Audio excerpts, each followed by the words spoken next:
Hello students, welcome to channel सब कुछ नो। आज आप लोग पढ़ेंगे क्लास 10th एनसीईआरटी मैथ का चैप्टर 5 समांतर श्रेणियाँ। इससे पहले आप लोगों ने चैप्टर 4 तक पूरा कंप्लीट पढ़ाई किया था और इसके साथ ही साथ आप लोगों ने बीच बीच में जैसे कि चैप्टर 6, चैप्टर 8 और चैप्टर 7 का भी कंप्लीट पढ़ाई किया था। तो अब आप लोग कंटिन्यू चैप्टर 5 से आगे जो भी चैप्टर बचे हुए हैं उनको आप लोग डिटेल से और सीरियल से पढ़ेंगे। तो अगर आप लोग चैनल पर नए हैं, चैनल को सब्सक्राइब करिए, वीडियो को लाइक करिए, ज़्यादा ज़्यादा शेयर करिए ताकि सभी लोग आसानी से ऑनलाइन पढ़ाई कर सकें। देखिए ये चैप्टर 5 समांतर श्रेणियाँ, जिसको इंग्लिश में कहते हैं अर्थमेटिक प्रोग्रेशन। और देखिए एक उसी का जो अर्थमेटिक प्रोग्रेशन है इंग्लिश वर्ड, उसी को हिंदी में समांतर श्रेणी कहा गया है।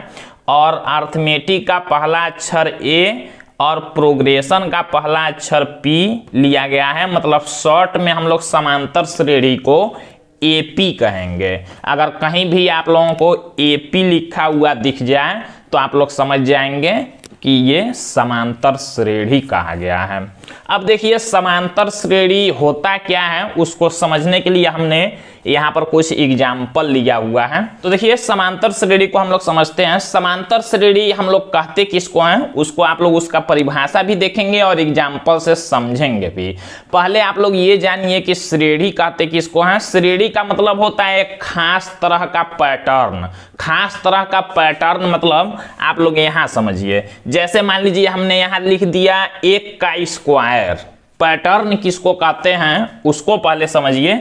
हमने यहाँ लिख दिया 1 का स्क्वायर, फिर 2 का स्क्वायर, फिर 3 का स्क्वायर, फिर 4 का स्क्वायर। तो इसके बाद आप लोग समझ जाएंगे कि क्या आएगा। यहाँ खाली जगह हमने छोड़ा है। इसके बाद आप लोग समझ जाएंगे क्या आएगा, 5 का स्क्वायर, फिर उसके बाद 6 का स्क्वायर। मतलब आप लोग ये पैटर्न समझ चुके, इसी को पैटर्न कहा जाता है। फिर यहाँ देखिए हमने संख्या लिखा हुआ है 5, 5 के बाद आया 8, 8 के बाद आया 11, 3-3 जोड़ा जा रहा है। फिर 11 के बाद आया 14।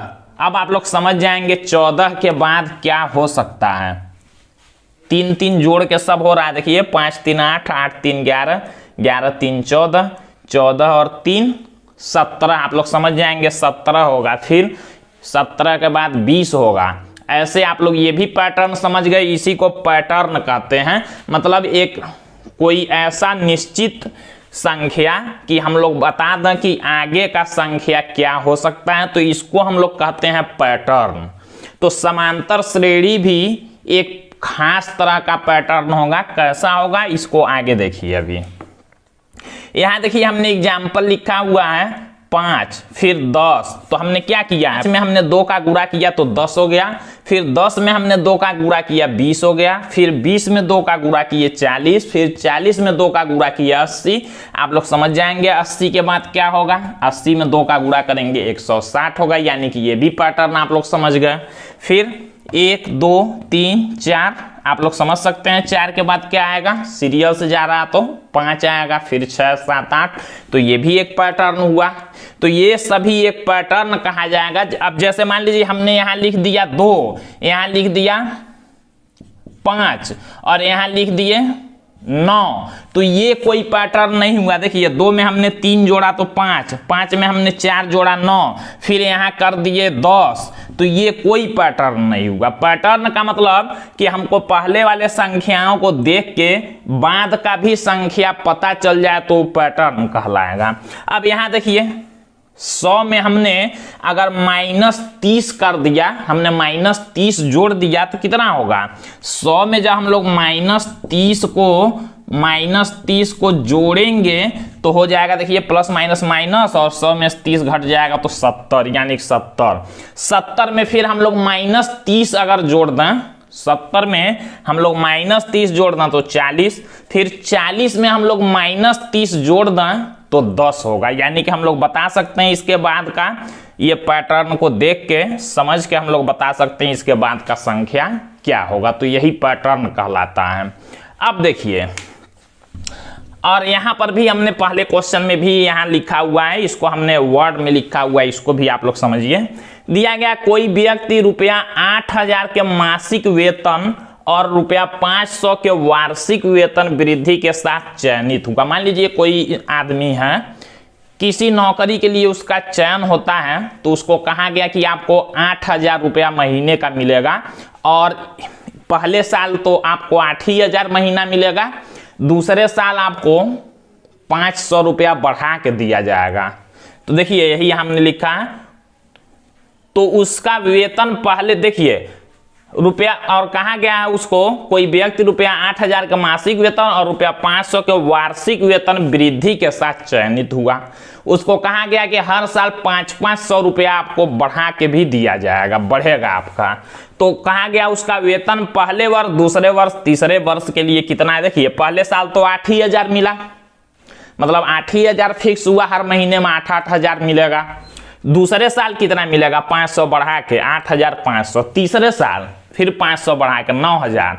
आप लोग इसके बाद ये पैटर्न देख के आप लोग समझ सकते हैं कि इसके बाद कितना उसको मिलेगा, 9,500 मिलेगा।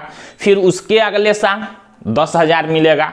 ऐसे ये पैटर्न आप लोग देख के समझ सकते हैं। तो हम लोग पैटर्न से क्या समझे कि किन्हीं संख्याओं का कोई पैटर्न दिया हो और उस पैटर्न को देख के हम लोग आगे का संख्या बता दें, तो ये पैटर्न हो गया। समांतर श्रेणी किसको कहेंगे, तो देखिए नाम में ही छुपा हुआ है, आप लोग देख सकते हैं, समांतर श्रेणी। समांतर इसको अलग अलग करेंगे तो सम धन अंतर।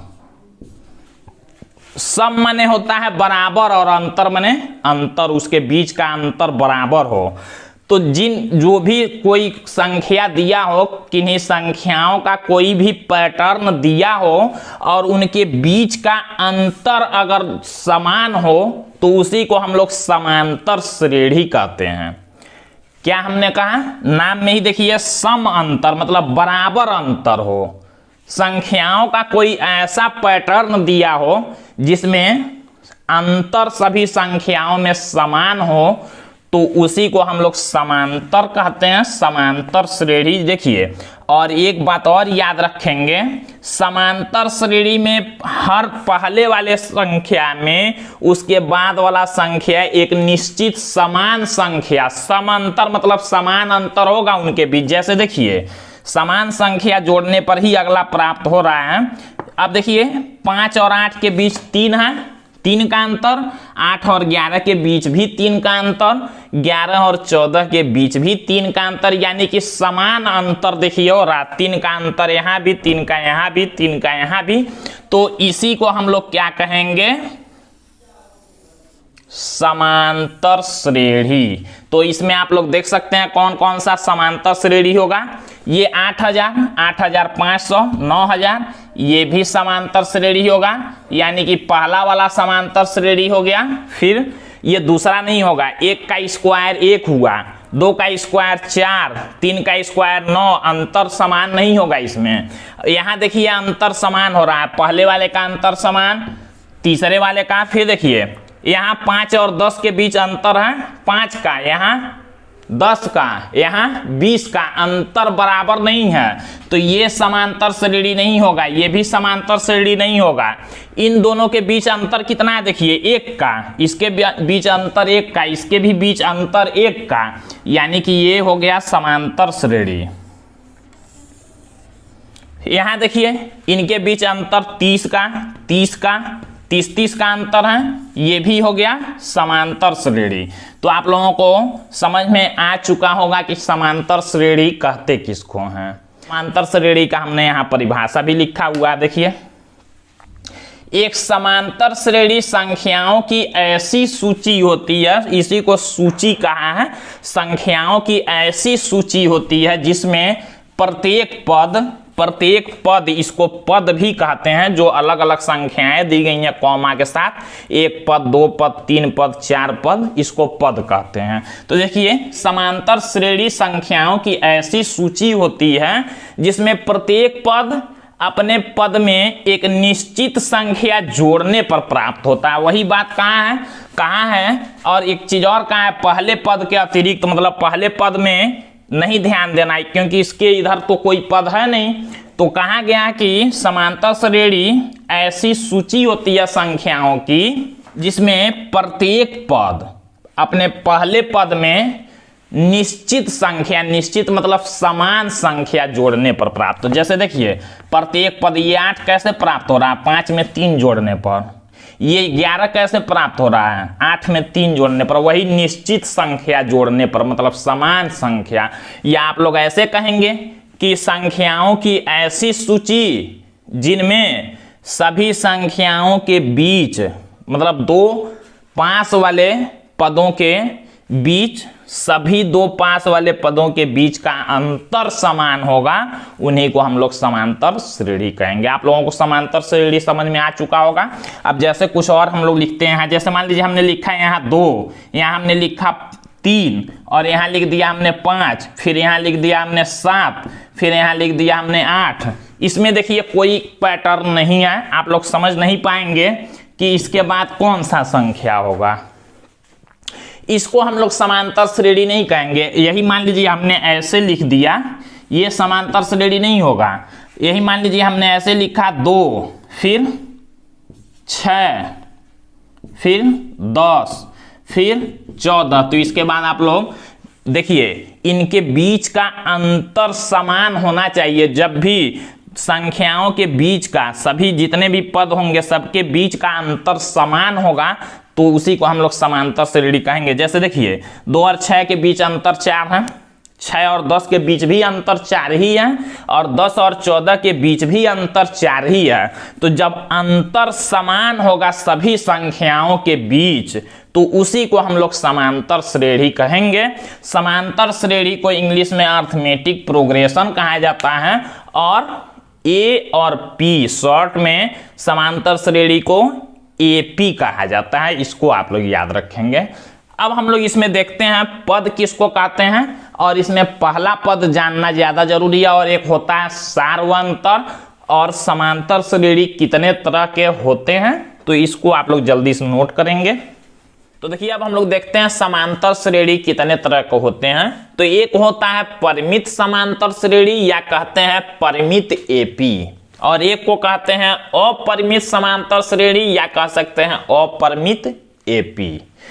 तो परिमित समांतर श्रेणी हमने एग्जाम्पल यहाँ लिखा है, अपरिमित समांतर श्रेणी भी हमने यहाँ एग्जाम्पल लिखा है। परिमित समांतर श्रेणी का मतलब ये होता है इसका अंतिम वाला पद दिया होगा। अब इसके बाद हम लोग नहीं लिख सकते हैं। देखिए 1 2 3 4 और अंतिम दे दिया 7, मतलब बीच में आप लोग समझ सकते हैं 5 और 6 रहेगा। तो इसको परिमित मतलब यहाँ इसका लास्ट दे दिया गया है, लिमिट उसका दे दिया गया है कि इतना ही तक हो सकता है। तो इसको हम लोग कहेंगे परिमित समांतर श्रेणी। अपरिमित समांतर श्रेणी, देखिए समांतर श्रेणी ये भी है क्योंकि सबके बीच अंतर एक ही का है, लेकिन इसका अंतिम वाला संख्या नहीं दिया है। डॉट डॉट करने का मतलब ये 5 6 7 8 9 10 जितना चाहेंगे उतना तक बढ़ा सकते हैं, क्योंकि अंतिम वाला पद यहाँ नहीं दिया है। तो इसको हम लोग कहते हैं अपरिमित समांतर श्रेणी। इतना आप लोग समझ गए। अब देखिए पद क्या है। पद का मतलब जो समांतर श्रेणी हमारा दिया गया होगा उसमें जो भी संख्याएं दी गई होंगी, इन सभी संख्याओं को हम लोग पद कहते हैं। अब पहला वाला संख्या जैसे यहां दिया है, इसको हम लोग कहेंगे पहला पद। मान लीजिए कोई कहता है इसका पहला पद बताइए, तो आप लोग पहला पद कहेंगे 1 है। इसका भी पहला पद 1 है, कह देंगे इसका तीसरा पद तो 3 है, दूसरा पद 2 है, तो पद हो गया ये। और सार्वंतर किसको कहते हैं, जो ये समांतर श्रेणी दिया गया है, किन्हीं भी 2 संख्याओं, जब समांतर श्रेणी है तो किन्हीं भी 2 संख्याओं के बीच का जो अंतर होता है वही सार्वंतर कहलाता है। और सार्वंतर निकालते कैसे हैं, बाद वाले पद में से पहला वाला पद कोई घटा देंगे तो सार्वंतर निकलेगा। और सार्वंतर को इंग्लिश में कॉमन डिफरेंस कहते हैं, और सार्वंतर को हम लोग स्मॉल डी से दिखाएंगे। डी स्मॉल डी आप लोग याद रखेंगे, इसी से हम लोग सार्वंतर को दिखाएंगे। और पहला पद, पदों को हम लोग किससे दिखाएंगे? जैसे मान लीजिए हमने यहां कह दिया पहला पद,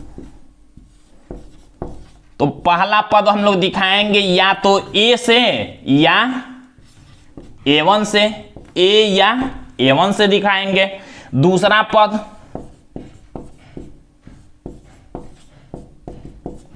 A2, तीसरा पद A3, ऐसे पदों को हम लोग ए से दिखाएंगे, ये आप लोग याद रखिएगा। पहला पद को हम लोग ए या A1 कह सकते हैं, दूसरा पद A2, तीसरा पद A3, और सार्वंतर हम लोग कहते हैं D। सार्वंतर निकालेंगे कैसे? जैसे मान लीजिए सार्वंतर हमको निकालना, तो किसी बाद वाले से उसका पहला वाला घटा देंगे। जैसे मान लीजिए हम लोगों को D निकालना है, तो D कैसे निकालेंगे? या तो A2 में से A1 घटा दें, A2 माइनस A1 कर दें, या A3 माइनस A2 कर दें, या A4 माइनस A3 कर दें, तो हमारा निकल जाएगा क्या? D, सार्वंतर निकलेगा। अब सार्वंतर को स्मॉल d से दिखाया जाएगा, और पहला पद को A या A1 से, दूसरा पद A2, तीसरा पद A3 ऐसे दिखाया जाएगा। तो ये आप लोगों को जानना जरूरी है, इसी पर क्वेश्चन सॉल्व करना है। और आप लोग ये याद रखेंगे, जब भी समांतर श्रेणी दिया गया होगा तो उसका पहला पद, जब समांतर श्रेणी दिया गया होगा तो पहला पद आप लोग बता सकते हैं और सार्वंतर भी बता सकते हैं। D बाद वाले से पहला घटा देंगे, सार्वंतर निकल जाएगा। समांतर श्रेणी दिया गया होगा तभी A और D निकालेंगे आप लोग। और समांतर श्रेणी नहीं दिया गया हो, अगर पूछेगा समांतर श्रेणी बनाने के लिए, तो A और D की जरूरत पड़ेगी। जैसे मान लीजिए कह दिया किसी समांतर श्रेणी का पहला पद 1 है, तो उस समांतर श्रेणी बनाइए, तो आप लोग बना सकते हैं। सार्वंतर भी देगा, कह दिया सार्वंतर भी 1 है, तो आप लोग क्या करेंगे? 1 में 1 जोड़ेंगे 2, 2 में 1 जोड़ेंगे 3, 3 में 1 जोड़ेंगे 4। जैसे मान लीजिए हम यहाँ कहते हैं कि किसी कोई पहला पद दे दिया किसी समांतर श्रेणी का 3 और सार्वंतर दे दिया D बराबर 5, तो आप लोग समांतर श्रेणी बनाइए। समांतर श्रेणी हम लोग कहते हैं AP को। AP कैसे बनाएंगे आप लोग? अब पहला पद A है 3 और सार्वंतर है 5, मतलब सबके बीच का अंतर 5 होगा। यानी कि दूसरा पद आप लोग कितना लिखेंगे? जब पहला पद 3 है, सार्वंतर 5 है, मतलब 3 5 8, 8 5 13, ऐसे आप लोग समांतर श्रेणी बना देंगे। तो इस तरह से समांतर श्रेणी देखिए काफी इजी है, कोई ज्यादा फार्मूला भी नहीं है इसमें, बस 2 फार्मूला का यूज करना है आप लोगों को। और ये पहला पद और सार्वंतर ये आप लोग समझेंगे।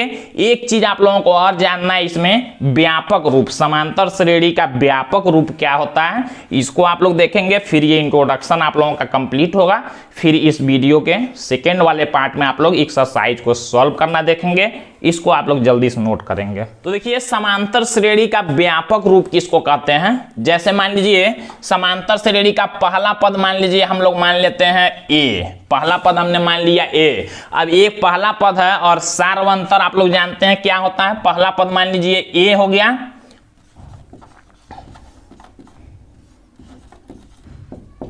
और सार्वंतर, सार्वंतर मतलब उसके बीच का सभी संख्याएं जो होंगी, अंतर कितना है? सार्वंतर मान लीजिए हो गया D। पहला पद हमने मान लिया A, सार्वंतर हो गया D। तो हम व्यापक रूप जो समांतर श्रेणी का होता है, तो हम लोग कैसे लिखेंगे? AP, पहला पद A। अब A के बाद सार्वंतर जोड़ते जाते हैं तभी तो पद मिलता जाएगा, तो हम लोग दूसरा पद लिखेंगे A प्लस D। तीसरा पद क्या होगा? पहला पद मान लीजिए A हो गया, अब A में हमने D जोड़ा तो A प्लस D। फिर A प्लस D में हम लोग जब D जोड़ेंगे तो A प्लस D में जब D जोड़ेंगे तो D D मिलके 2D होगा, मतलब A प्लस 2D। फिर इसमें भी D जोड़ेंगे A प्लस 3D। तो इसको हम लोग कहते हैं AP का या समांतर श्रेणी का व्यापक रूप। A plus D, A plus 2D, A plus 3D को समांतर श्रेणी का व्यापक रूप कहते हैं। उम्मीद है आप लोगों को ये वीडियो पसंद आया होगा। अगर वीडियो पसंद आया तो वीडियो को लाइक जरूर कीजिएगा और इस वीडियो को 1-2 बार आप लोग देखेंगे तो सारी बातें समझ में आएंगी। फिर अगले वीडियो में आप लोग एक्सरसाइज को सॉल्व करना देखेंगे, काफी ज्यादा ईजी होगा ये एक्सरसाइज। तो आज के लिए बस इतना ही।